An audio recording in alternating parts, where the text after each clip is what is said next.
Hi అండి, welcome to my channel. నేను మీ Sana blog and beauty home. So ఈరోజు మన వీడియోలో వచ్చేసి అయితే పెసర గారెలు ఎలా చేసుకోవాలనేది నేను మీకు వీడియోలో షేర్ చేస్తాను. సింపుల్గా చేసుకోవచ్చు, ఆయిల్ అనేది పీల్చకుండా ఇలా మనం పెసర గారెలు అనేది చేసుకోవచ్చు అనమాట. సో రెసిపీ చూసే ముందు అయితే మన ఛానల్ని కొత్తగా చూసేవారైతే సబ్స్క్రైబ్ చేసుకోండి. నేను పెట్టే ప్రతి వీడియో అయితే మీకు నోటిఫికేషన్గా వస్తుంది.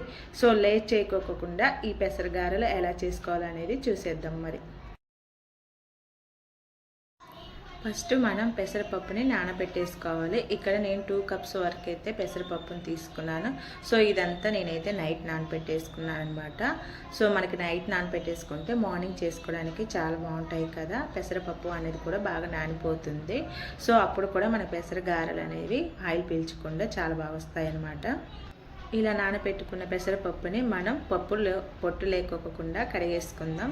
సో ఇక్కడ నేను వీడియోలో చూపిస్తున్న విధంగా అయితే చేసేసుకోండి. కొంతమందికి రాళ్ళు అనేవి ఉంటాయి కదా. సో ఇలా వడకట్టేసుకోవడం వల్ల మనకి రాళ్ళు అనేవి కూడా అడుగు అయిపోతాయి అన్నమాట. నేనైతే పప్పులో రాళ్ళు లేకోకుండా ఉండడానికి ఇలా కొంచెం వాటర్ పట్టేసుకొని ఇలా వడగట్టేసుకుంటాను. అప్పుడు మనకి రాళ్ళు ఉన్నా కానీ ఇసుక ఉన్నా కానీ ఇలా చేసుకుంటే మనకి ఈజీగా అవుతాయి అనమాట. పొట్టు అనేది కూడా ఈజీగా వచ్చేస్తుంది బయటికి. సో నేను కొద్ది వరకు అయితే పొట్టు ఉంచి చేశాను. మరి పొట్టు ఏమీ తీయలేదు, ఎందుకంటే కొంచెం టేస్టీగా ఉంటుందన్నమాట పొట్టు ఉండడం వల్ల కూడా. సో ఇలా అయితే పూర్తిగా కడిగేసుకొని దీన్ని మనం పక్కన పెట్టేసుకుందాం. ఇప్పుడు ఒక మిక్సీ జార్ తీసేసుకొని ఇందులోకి ఈ పప్పుని వేసేసుకుందాం కొంచెం. సో వాటర్ అనేవి రాకపోకుండా ఈ మిక్సీ జార్లో తీసేసుకోవాలి. ఎందుకంటే మనకి వాటర్ వేసుకోవడం వల్ల పప్పు అనేది మనకి బాగా మెత్తగా అయిపోతుంది అనమాట. సో ఇలా యాడ్ చేసుకున్న తర్వాత దీన్ని ఒక రౌండ్గా మిక్సీని గ్రైండ్ చేసుకోవాలి. ఎక్కువగా పట్టుకోకూడదు, మెత్తగా అయిపోతుంది. సో కోర్స్గా చేసుకోవాలన్నమాట. సో నేను వీడియోలో చూపిస్తున్న విధంగా చేసేసుకోవాలి. కొంచెం పలుకుగా ఉండాలన్నమాట మనకి పప్పు అనేది. అప్పుడే మనకి గట్టిగా వస్తుంది. పప్పు అనేది లూజ్గా ఉంటే మనకి ఆయిల్లో డీప్ ఫ్రై అయ్యేటప్పుడు విడిగా అయిపోతుంది అనమాట. సో ఇలా గట్టిగా రుబ్బేసుకొని ఒక బౌల్లోకి అయితే తీసేసుకుందాం. ఇలా తీసుకున్న తర్వాత ఇందులోకి కొంచెం పప్పుని పక్కన పెట్టేసుకుందాం. సో ఇక్కడ నేను కొంచెం పప్పుని తీసేసుకొని పక్కన పెట్టేసుకుంటున్నాను.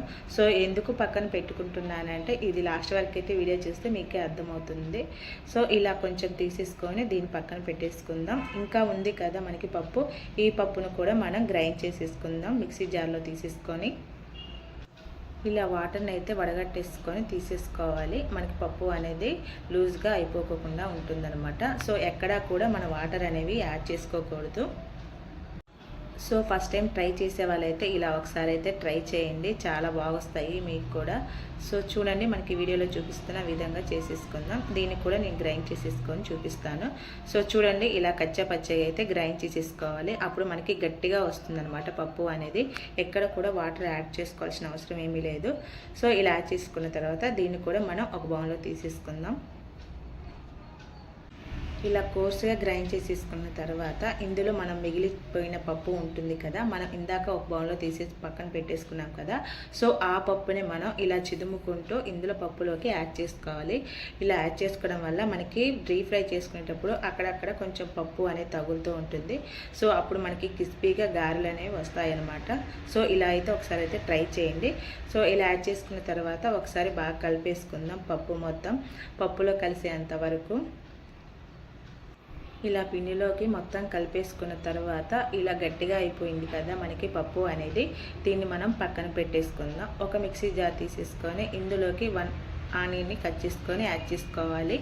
ఇందులోకి 4-5 పచ్చిమిర్చిని యాడ్ చేసుకోవాలి. ఇలా తుంపి యాడ్ చేసుకొని గ్రైండ్ చేసుకోవడానికి ఈజీగా ఉంటుంది. సో ఇలా యాడ్ చేసుకున్న తర్వాత ఇందులోకి మనం కారానికి సరిపడా యాడ్ చేసుకోవాలి పచ్చిమిర్చి అయితే. ఇలా యాడ్ చేసుకొని ఇందులోకి 1 టేబుల్ స్పూన్ వరకు కరివేపాకు అయితే యాడ్ చేసుకోవాలి. సో మీకు కావాల్సినంత యాడ్ చేసుకోండి. 1 టేబుల్ స్పూన్ వరకు అయితే అల్లం వెల్లుల్లి పేస్ట్ యాడ్ చేసుకోవాలి. 1 టేబుల్ స్పూన్ వరకు అయితే జీలకర్ర యాడ్ చేసుకోవాలి.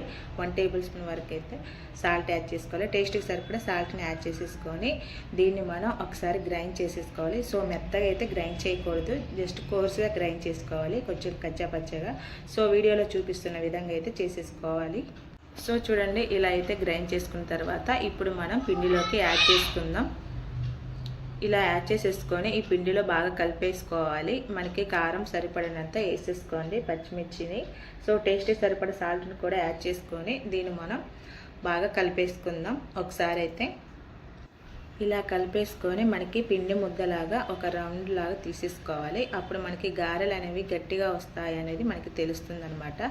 సో ఆయిల్లో వేసుకునేటప్పుడు విడిపోకోకుండా ఉంటుంది. సో నేను వీడియోలో చూపిస్తున్నా కదా, ఇలా చేసేసుకొని మనం ఆయిల్లో యాడ్ చేసుకోవడమే. సో డీప్ ఫ్రైకి సరిపడే ఆయిల్ అయితే మనం పెట్టేసుకుందాం. దీని పక్కన పెట్టేసుకుందాం. సో ఒక బౌల్ పెట్టేసుకొని డీప్ ఫ్రైకి సరిపడా ఆయిల్ యాడ్ చేసుకోవాలి. ఇక్కడ నేనైతే వీడియోలో చూపిస్తున్న విధంగా అయితే చేసుకోండి.